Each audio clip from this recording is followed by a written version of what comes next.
moving from the sensory and motor areas into the association areas. This is where things start to become interpreted in your brain, where you start to understand what all that sensory input is. So these are interpreting the incoming data. All that input, the visual, from the auditory to the olfactory, to even the somatosensory of the skin. All this is going to start become interpreted, put together, and help you create a cohesive picture of what's around you. Now this is going to include, we have a premotor cortex here. We're going to have a visual association area. We're going to have an auditory association area. The idea is this is helping to understand what's coming in and helping to coordinate your motor response. Because your movements, for example, usually are in response to what is going on around you. So you need that sensory stimuli in to have the motor output to respond. For example, if you're walking down the street and you see a pothole in the middle, would you walk right into the hole? No, you walk around it or step over it. But that's sensory input coming in from visual. So you're having to take all these put together, visual and motor, and auditory, and olfactory, and every other sensory input helps dictate the motor output. So let's start with this premotor cortex. Now we know the primary motor area was right up here. That was the precentral gyrus. The premotor cortex is over here. It's just a little more anterior to it. So this is going to be on the anterior side of the precentral gyrus, or the primary motor cortex. It's helping to control learned repetitious actions, helping to deal with patterned skilled movements.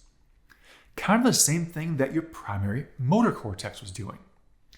So all this voluntary movement is helping be refined and set out by the premotor cortex.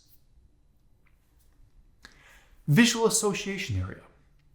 Now we know that the primary visual cortex is found in the posterior section back here of the occipital lobe. But now the visual association area is all of this light blue. There's a lot of it. You can see it's much larger. It's covering most of the occipital lobe. It's helping interpret your visual stimuli. So all that visual information coming in, the visual association area is helping to tell you what that actually is. Because all that you're seeing coming in are colors. This is color, that color. Well, what does that shape mean? What does that color mean? Put these together, what is that? It's recognizing what we see. And the only way this works is if we've learned what it is in the first place. Because think about it, as a child's growing up, do they know everything around them they see? No, they're learning. And even as adults, we're learning what we're seeing. You might see something you've never seen before. Your body's going to try and match it with something you've seen in the past, but you might have to say, nope, that was wrong. I need to now see what this is and learn what this is. So here's an example. This picture I'm putting up, what is it? Well, maybe you said it's a trumpet. It's not a trumpet. That's a cornet. Here's a picture of a trumpet. Now, they're very similar, but unless you've played in a lot of bands or you happen to play the cornet maybe, good chance are you didn't know what a cornet was. You saw what it looked like. You said, hey, that looks like a trumpet. I've seen that before, and it's trumpet. Or maybe you thought bugle. Maybe you're familiar with that. But the idea is you're trying to match it to what you know. If you saw a cornet and knew what a cornet is, you recognized it. But if you've never seen it before, maybe you didn't recognize it then, and you had to say, hey, it's close enough to this, I think it's that. This is what the visual association area does. It takes what we see, takes what we know, and tries to mash the two together, trying to recognize what you see in front of you. The visual association area. Auditory association area. So just like the visual, the auditory is trying to put pieces together.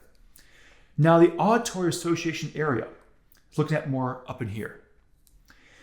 What we're doing is we're taking the perception of sound. We're trying to then figure out, is that a scream? Is that talking? Is that singing? Is that music? Because depending on what your background is, Some people might think that certain types of music is just people screaming. It all depends on what you've learned and what you deem as music. So it's all interpretation from your background, what you've heard in the past, what you think it is, and then how you interpret it. And that's what stores all the memories of your sounds. So if you've heard a particular sound, you've heard that sound before, you can match it. But if you've never heard a particular sound, you might say, well, it kind of sounds like this. It sounds like that. I don't really know what it is, though. You might need to figure it out and learn that. But once you've heard a sound, just like something you've seen, you've learned it, you can then use that to match for future occasions. So the auditory association area, taking what we hear and then interpreting what it is to our brain. So the visual and auditory, helping our brains understand what we're hearing and what we're seeing around us. Then we have these integrative areas. Now the integrative areas are receiving data from many association areas. This is important because now you're getting information from the visual association, getting it from the auditory association, maybe the prefrontal cortex kicking in, maybe you're getting some from the primary sensory cortex. But you're getting all these bits and pieces of information coming together. And it's helping to dictate complex motor movements. So for example, let's say you're trying to walk along a rocky shoreline. You're trying to go from rock to rock, water's in between. You gotta make sure you put your foot square on that rock so you don't miss it. So you're using your visual input to try to see where you should go, helping to coordinate the motor output, and all the while you're listening to water and waves coming in because anything bigger might wash you right out. So you're trying to take the whole picture and put together to create this motor movement. So really it's trying to give us this massive amount of analytical processing in our brains to dictate how we react to the environment around us. Now sure, that's a little more complex. Simply walking is a lot easier. But the more complex the movements, the more visual input, the more auditory input, the more every bit of sensation you bring into it helps control what's going on. So that's what these integrative areas are doing, adding a lot of parts and pieces together, crunching all that information to give you an output of what should be happening. We have the posterior association area. We have the language areas, and we have the prefrontal cortex. Now, the posterior association area. We'll start with that one. Temporal lobe, parietal lobe, occipital lobe. If you notice, it's taking parts of a lot of things and putting them together. This is not just one little pinpoint of your brain. It's basically taking all these association areas, putting it together, and helping your brain process what this all means. So you're not just getting, here's one picture for visual, here's one picture for auditory, here's one picture for olfactory, here's one picture for somatosensory. It's taking everything and putting it into one cohesive picture in your brain. And this posterior association area is also helping with the written word and the spoken word. So if you see something written down or you hear something spoken, it'll help to bring that information in and process as well. Now what's also interesting here, single thought or understanding. Do you really even think what that means? Because normally, you're just aware of everything that's going on around you. So if you're sitting in a room, you know what's in front of you, you know what's to the side of you, you probably have an idea of what's happening behind you too, unless there's people moving around. You don't even think of how much different sensory input that is. From your visual, to hearing, to senses, for a smell, to even temperature. All of that together is creating a picture of what your environment is. That's this posterior association area, helping to put everything in to create your 3D environment of what you perceive around you. Let's go into the language areas. Now, in the language areas, a lot of times looking at the left lateral sulcus. So we're on the left side, it's the kind of main area we're looking at. So now, in most people, this is the language dominant hemisphere. I say most because some people have the right side being their dominant. Again, that's anatomy of the brain. That's neuroanatomy. There are variations. Doesn't mean anything's weird, just it's different. No worries. It's how people are. I mean, you have right-handed people and left-handed people. That goes back up to the brain. So it's the uniqueness that we all are. But usually dominant language is on the left side. This is language comprehension and articulation. Now, comprehension is understanding what's coming at you. So if you're listening to somebody and you're able to comprehend that language, that's what we're talking about. Articulation is the speech. Can you talk or can you dictate in that language? So that is also occurring in this language area. We have two areas to specifically look at. We have Wernicke's area. Now, Wernicke's area is unfamiliarity. If you see a word and you don't know what it is, that's Wernicke's area, trying to sound it out. So pretty much in anatomy, like you're doing right now, you're having a workout for Wernicke's area. Because more than likely than not, there's a lot of words you've never seen before. You're sounding them out, trying to learn them and understand them. Wernicke's area. Broca's area, on the other hand, is speech preparation and production. Well, if you're saying, what is speech preparation and production?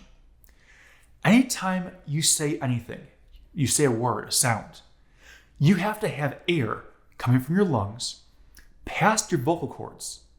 The vocal cords start to create the sound. Then your mouth, the movement of your tongue, the lips, the size of the mouth, is all shaping the sound. I mean, think about it.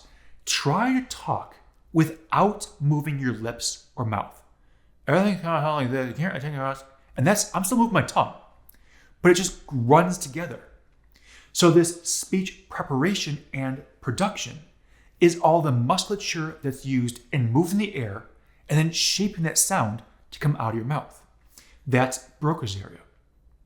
So Wernicke's, unfamiliarity, Broca's, shaping the sound that's leaving your mouth. Now, on the non-dominant side, so for most people, left was dominant, so it's the right side.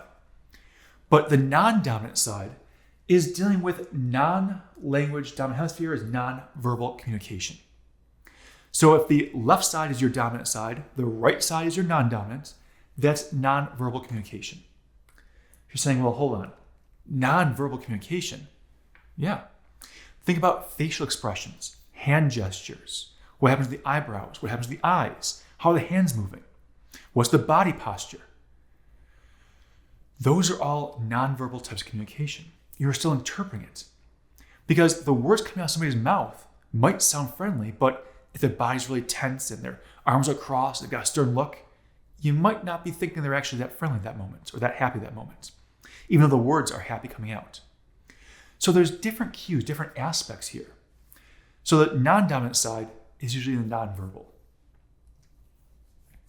All right, let's move up to the prefrontal cortex. Prefrontal cortex, we're up in the front of the brain, up towards the front now. Prefrontal cortex is involved with intellect. You're dealing with learning abilities, recall, as well as personality. Now, this is not the only place that you have intellect. This is just one place we're talking about. Learning abilities. As your learning aspects, the frontal lobe has a huge role in learning something new and then helping to put it into storage. You have recall. Can you remember something from the past? And then you have your personality. Now, personality is a huge, broad range here, but a lot of your personality is found up in this prefrontal cortex, the very front of the brain. And that's why the personalities of individuals can still change throughout adolescence, throughout the teenage years, because your brain is still developing into the early 20s and mid-20s. So you might notice shifts in personality as the brain continues to develop. So the prefrontal cortex. So you need this: judgments, reasoning, persistence, long-term planning, concern for others, conscience. There is a lot of stuff going on in this prefrontal cortex. Judgment. We talked about social judgment already. This is just judgment in general. Should you do this or should you not? Think about the whole idea of the devil and the angel on your shoulders. One saying do this, it's right. One saying don't do this, it's wrong. Reasoning. You have a problem. How do you solve that problem? Can you reason a way through that particular issue? Persistence. Are you going to keep trying to accomplish something if you fail the first time, or the second time, or the third and fourth time? If you're persisting and keep trying and trying, you're looking at the prefrontal cortex. Long-term planning. This is not an hour from now. We're talking days, weeks, months. What's your 5-year plan, 10-year plan? So long-term planning is looking in the future and be able to plan out what you want to do at those stages. Concern for others. Think of this as empathy. If you see someone that's having a problem, are you going to go help them or not? You turn a blind eye and just walk away. Is it something that you care about others and are willing to help others around you? And conscience. And that concern for others and conscience, they kind of go hand in hand. But the conscience is more of the, are you doing right or wrong? Is you feel, is it wrong to cheat, or do you not care if you cheat? If different aspects that are morally correct versus morally incorrect, where do the morals sit? What's your conscience at? All of this is the prefrontal cortex. A lot of things are happening in that prefrontal cortex. And it's also, because of that emotion, is linked with the limbic system. Now, the limbic system really is your emotional part of your brain. So it's where a lot of the emotions are linked in. And the limbic system is not just in the prefrontal cortex. A lot of it's there, but it does run throughout the entire brain itself. So limbic system, think of it as part of the prefrontal cortex, part of the emotions there. Helps again with the mood, because emotions and mood are linked side by side. A lot of times if your emotions are great and you're feeling good, your mood's happy too. So this is one of the key things that sets us apart, that kind of makes us different from most other animals. I say most because if you look at chimpanzees, for example, they do have this limbic system aspect. They do have these emotions and moods. So there are some very close primate relatives that have these similarities. But for the vast majority, they don't have the same kind of emotions and limbic system as we have. One of the more unique features we have as humans. Now, I mentioned the term lateralization before. Lateralization, different sides. Each hemisphere has its own particular functionalities. Now, they work together, don't get me wrong, but they do have unique aspects on each side. You have cerebral dominance. What that means is, each hemisphere, you have one hemisphere that's more dominant for language we talked about. Normally, the left side is more language dominant. The right is more non-dominant. But some individuals, some people have the right side is their dominance. Nothing wrong. Just how the brains are set up, how the brains are wired. So we have these differences across the brain. Left hemisphere traditionally is language, math, and logic. While the right hemisphere, a lot of times, visual spatial skills, kind of think about orientating how things fit together, emotions, and artistic skills. So it's one of those things where a lot of times if you're good with one of these, you've got a whole set of skills there.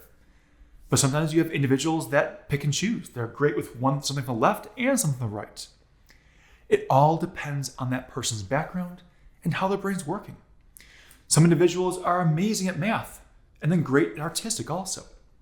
Others might be awesome at language and math, but can't do emotion and artistic skills for anything. So you have these different variations across the hemispheres. So left traditionally is more language, math, and logic.